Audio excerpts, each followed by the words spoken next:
What's up, everybody? So I'm gonna start doing this, or try to start doing this before I stream on Sundays, just so I can get more content up on the channel, because I know I've been somewhat sporadic and kind of dry lately. But in my defense, Tekken 7, I don't really want to make content about it anymore. It's still a good game, still solid, but it's coming to its end. We're in the last few months of it. I know I was talking about playing Asuka for 8, and we're actually going to talk about that probably in another video, but yeah, I played the Tekken 8 beta last week, and I haven't had time to talk about it till now, and I just want to get my thoughts about Tekken in its current state, how I think Tekken 8's going to do. I'll talk about the characters I played in separate segments, and I'll probably make those separate videos because there's a lot to talk about. Because before I get started, let me just say that's the best thing about Tekken, the way all the characters feel. I only tried about 4: Asuka, Raven, Azucena, and Leroy. Leroy wasn't very fun. I didn't really find Leroy fun. Other people might. He wasn't my cup of tea. Asuka was incredibly fun. She's nerfed, supposedly, from the last beta. She's nerfed, supposedly, in existence. Go watch Fergus. Fergus has an 8-minute video explaining how Asuka is very different, and in some cases you'd find her weaker in this game, and she still feels way more fun than she is in 7. I'm almost afraid to boot up 7 and play her in it, because just losing how Asuka feels in 8 is gonna make me not want to play the character. It's gonna, I got to what's the first ruler rank with Asuka in 7, and now I'm afraid to try anymore because I know I'm not gonna have the same amount of fun. Oh my god. But I'm not about to talk about her solely, because that again, that's a whole video by itself. Same with Azucena and same with Raven. So before I get to that, I'm just gonna talk about the beta itself. I think this is set. I think Tekken 8 is setting up to undo all the faults of Tekken 7. I think the only reason Tekken 7 did any form of the word, any underperformance, or any, people would say, oh, it didn't sell that well, or even though it eventually became the best-selling Tekken of all time. The problems with Tekken at launch, Tekken 7 at launch, were its content dryness, especially when compared to 5 and 6. Tekken's 5, 6, even in a way Tag 2, because it had every character in it, makes 7 look weak. And even though 7 plays better than all 3 of those games, I say this as an avid Tekken 5 fanboy. I think Tekken 5 is the best fighting game ever made. It's my favorite fighting game. I hear people say things like it's Third Strike, or it's Marvel 2, or it's one of the KIs, or it's one of the Mortal Kombats, and I'm like, no, it's Tekken 5. Some people say it's Tekken 3. No, it's Tekken 5. But even I have to admit, 7 plays better than 5 in various degrees, various aspects. And that is what led Tekken 7 to do so well. I don't think the gameplay for 8, even with the system, I don't even like the heat system, and I'll talk about that too, but I don't think it's different enough to warrant Tekken 8 not performing well competitively. It just isn't. And that, plus the fact that a bunch of the single-player content in Tekken 8 has been leaked, so we know certain game modes that haven't been around for over a decade are now back all of a sudden. I don't think there's any reason Tekken 8 will perform poorly. Sales-wise, anyway. I think people are going to buy it, even with the glaring fact that the netcode's probably not going to be good. And I'll talk about that last, because it's not bad enough for it to warrant this is what's wrong with the game. There's another flaw that I think is what's wrong with the game, but again, this is a beta. This is a version of the game that probably doesn't exist anymore in their office. It probably exists in their files, but it's not what they're working on or what they're having their testers play. So, like, leading up to that, the game opens up, you're in a tutorial, and, like, the little arcade character is teaching you how to play Tekken. And he's like your little Jiminy Cricket, he's your little conscience, teaching you to play the game. I didn't notice when I was playing, I don't have footage of this, but when my fiance was playing, I had her go through the tutorial. He's very interactive. There's a point where if you low parry instead of guarding low, like he asks, he'll actually say like, oh, you know how to low parry already. That's a good defensive option. He's like, but I need you to block low. Like, he's basically like sitting there like trying to tell you what to do, even if you know what to do. Like, even if you like do like, if you do like a longer juggle than what he's asking you to do, because he's asking you to throw them in the air, heat, and then heat again. If you do like all these extra moves, like he'll say stuff. I think that's pretty cool, and I think that is a proper way to help people learn to play the game, because like him teaching you like that, even if you already know what you're doing, because he's going to show up. I think a few portions with him are mandatory, or maybe you can turn them off in the final build. I don't know. I just think that's kind of cool. He's like, oh, you already know how to do this? That's great. It's nice to hear. Then you make your avatar. Objectively worse than making it in Street Fighter. Because Street Fighter made your avatar a character. I'm surprised there's not a square on the, like, just the regular player screen that isn't your character. Sorry. I would do that. Like, I'm surprised they didn't. But yeah, it's because you can play avatar battles in the Battle Hub. You can't do that in Tekken. Your little avatar is just a little avatar. He's cartoony. He does kind of look like a... People have compared him to... remember when the Xbox 360 had little avatars? Like, my original like Xbox 3 Live account still has like an avatar wearing Noble Six's helmet for the thumbnail. And yeah, that's pretty much what they look like. It's slightly more in depth than that because it's got like the same level of customization for the characters in previous Tekkens or your avatar, which is cool. That's better than Street Fighter. The clothes you wear, I think my Street Fighter avatar looks stupid, and I think going through the game to get more stupid clothes isn't really my prerogative. Like right now, he's dressed in a lab coat because of story reasons. And I don't care enough to change him because like I don't like the outfits, and the premium stuff cost way too much real world money. It is absurd. But Street Fighter 6 is another candidate for, in my opinion, the best fighting game. I keep clearing my throat. Nothing's happening. The best fighting game ever made. And yeah, it had a fall somewhere, and I think it's in the avatar customization. It's cool that you look like a real person. It's cool that you're a Monster Hunter character. Essentially, it's the same engine. And it's cool that you do the other Street Fighter's moves. All that is better. In one aspect, Tekken's avatars are better, and that's the way you can dress them up. If it had to be anything, I guess it's good that it's that. Oh, and the area you're in, when you're in like Tekken's equivalent of the Battle Hub, the arcade, whatever, it looks like downtown Las Vegas. That area that has like a street and you are outside, but it's like covered by like an LED screen.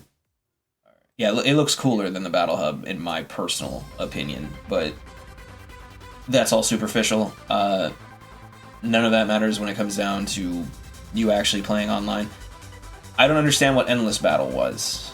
It was like a system of arcade machines. Not even that much for enough people that were there. I assume there's going to be different rooms of it, just like Street Fighter, but in the beta, like, it felt like there was only one. If there was more than one, I didn't know how to get to it. And I would go up to it, get into an arcade machine, and I wouldn't find a match.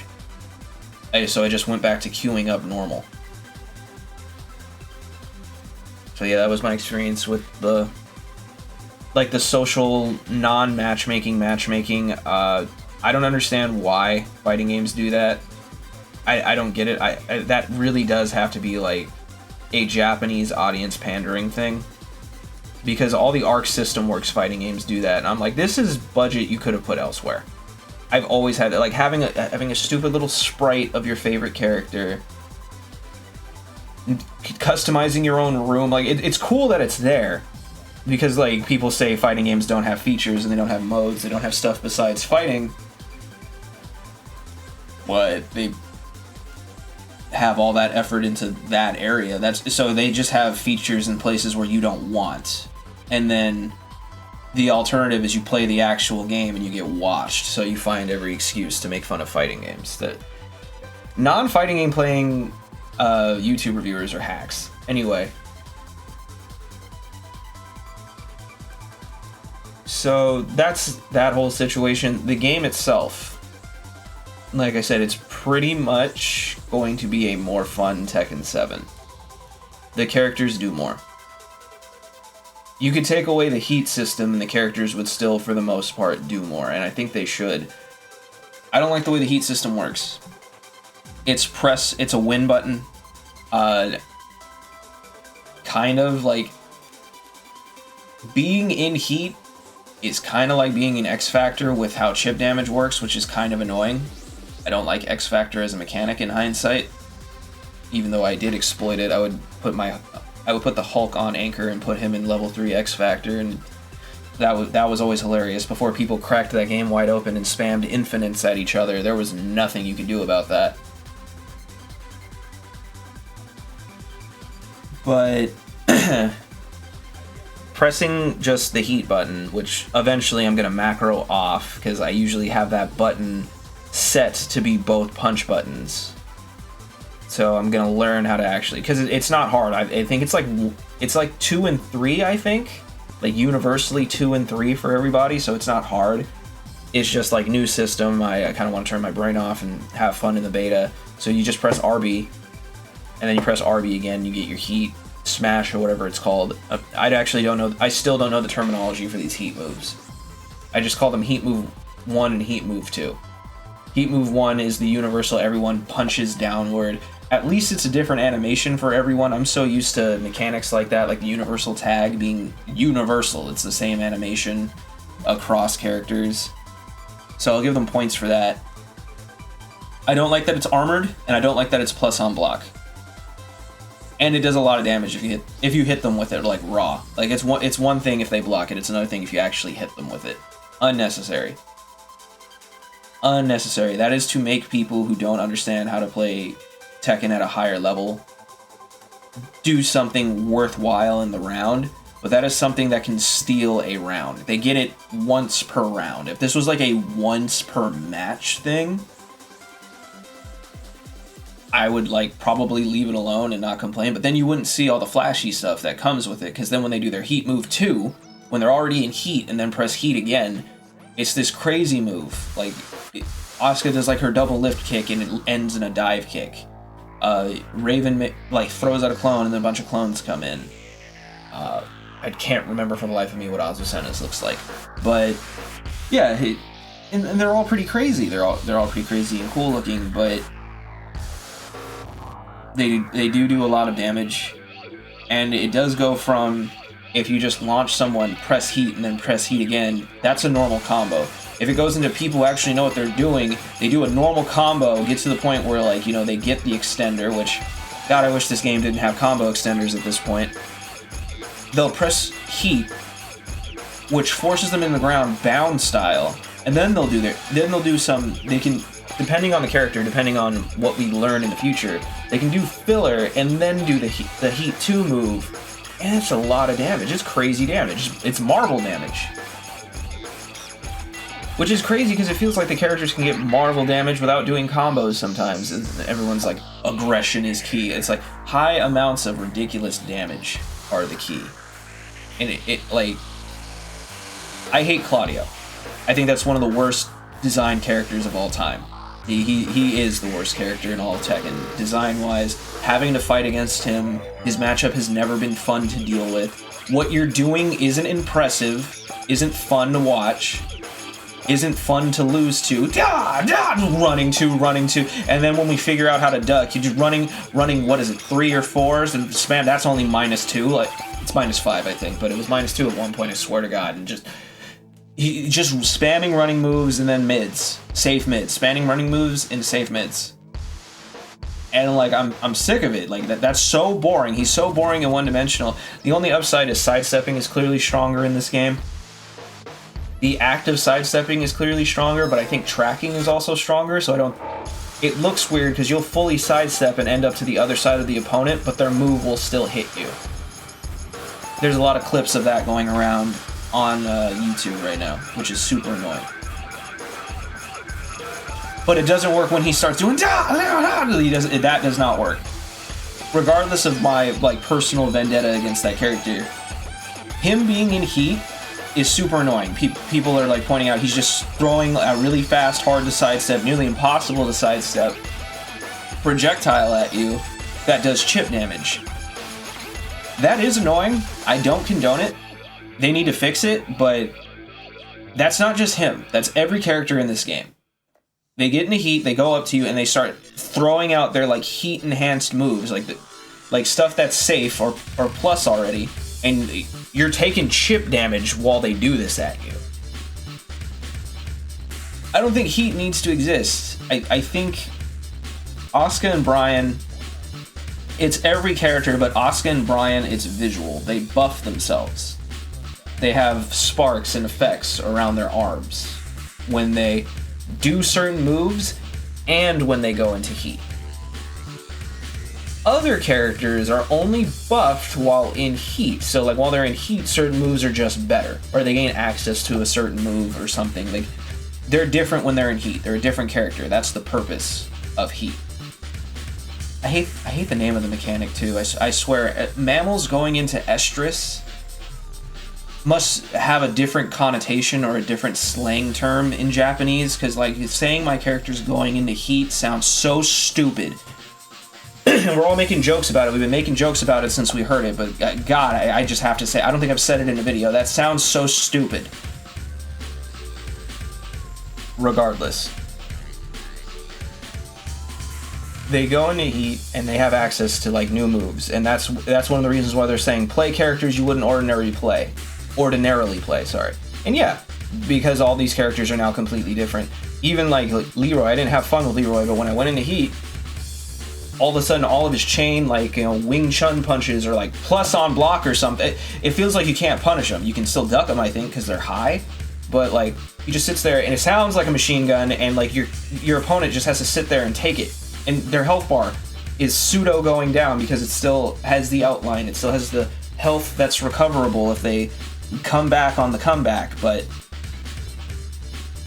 I don't think you need heat to do stuff like this. I don't think there needs to be chip damage. I don't think your character needs to be on like a weird lackluster lilac flame.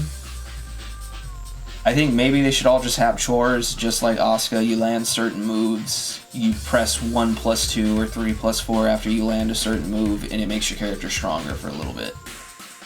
Gives your character access to a move they don't ordinarily have. I feel like the universal heat system isn't very solid currently. Maybe I just haven't played it enough. But it's just, I played this game at EVO for a little bit, and now I played this game on the beta for a little bit, and that aspect of the game isn't what's bringing me back to it. It's the characters themselves.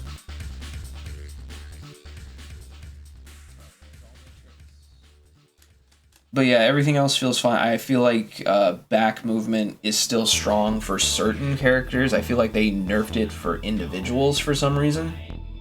But I think it's because those characters already have movement tools, because like people say King can't backdash cancel anymore, KBD. You can still do that twist thing, right? You can still spin backwards. Do that twice and you've covered more distance than someone, the best KBD in the game, Eddie, at one point. Then it was like, some people said it was Alyssa, some people say it's Zafina. You've already covered more distance than any of those 3 characters. You're fine. You'll be fine. It's the same with Nina is back to being like her Tekken 4 self, where because like, you know, people are questioning if the movement is still good, still solid. She can still highest C to Shep away from you. So Fang still back Himpo, you know, so there's still movement there for characters that already had it, so they hoping like movement is still strong for everyone else, because it doesn't feel strong for Asuka. Like, feels like moving backwards with Asuka feels weird. With Raven, it feels really strong. So yeah, those are my thoughts on the beta as a whole. Let me know if you played it. Let me know what you think below. Are you excited for Tekken 8? I got it. I want to see, because I was excited to play this. I got to admit, there was a point where I was playing it, and I was like, I kind of want to just play Halo. Like, Halo Season 5 for Infinite dropped, and it rights a lot of wrongs. It's not perfect. Like, the game is good now. It's not perfect. And trying to, like, sit here and deal with some of the stuff characters can do in Tekken 8. Not even on like, a defensive side, like, having to, like, use the new mechanics. So I was kind of like, I kind of just want to play Halo right now. Which isn't a good sign. But yeah, let me know what you think below. And, oh, I didn't even talk about the netcode, sorry. Just real quick. The netcode's fine against wired connections. Is as to be expected at this point. Like, they don't deserve a cookie for that, because it does not work with Wi-Fi. Granted, sometimes in Street Fighter and in Strive it doesn't work with Wi-Fi, but it always doesn't work with Wi-Fi in Tekken 8. Always. Like, I don't hit no on Wi-Fi connections in Skullgirls, Street Fighter, or Strive until I get a bad one. Then it's like, okay, you've ruined it for everybody else for the rest of the day. Tekken 8, there will never be a good one. And I think they do need to fix that and not just blame it on Wi-Fi players at this point. You should have a wired connection. You should. I'm not making excuses for you, but the one thing I hate more than making excuses for incompetent people is making excuses for corporations. All of it, I'm sorry, but it is feasible. It is possible. And one more issue the game has is actually worse than the netcode. I thought it was just me. I thought it was my computer. I took the survey at the end, and I found out the benchmark for my computer is above an A. I thought it was rating from 0 to 1000 in terms of, like, my computer's ability to run the game, in terms of my computer's strength, because I was in a 600, and I was like, wow, my computer's a D? All right, because I've seen that before. I've seen modern AAA games, like, with my NZXT, like, pre-built computer say, like, no, your computer's not strong enough. And I'm like, really? With my 3070 in it? All right. But that's only, like, for ultra. So, like, you know, like, I just set the settings to normal or high, and it runs the game flawlessly. I assumed that's what it meant for Tekken. But no, I look at the survey. The benchmark actually is, like, anywhere from, like, 0 to 500 is you running the game. So I was above average. I was above what you needed. I was above, like, the highest, because I was in the 600s, and there were still random moments where the game wasn't running properly. Like, you know, like, the frames would start to drop down to 40. And now I gotta sift through my footage to find them for this video, and I thought it was just me or, like, my computer. No, Maximilian Dude and various other content creators are complaining about it, saying that they think it might be an engine issue, which Unreal and fighting games, right? Which is, no, wait, that's not true. Isn't Strive in Unreal? Anyway. So yeah, those are the two main problems. The netcode and the fact that the frames will randomly drop. I thought it might have been a netcode issue too, but no. It's just the game right now. But again, beta. It's hard to bash on this game when it's not done.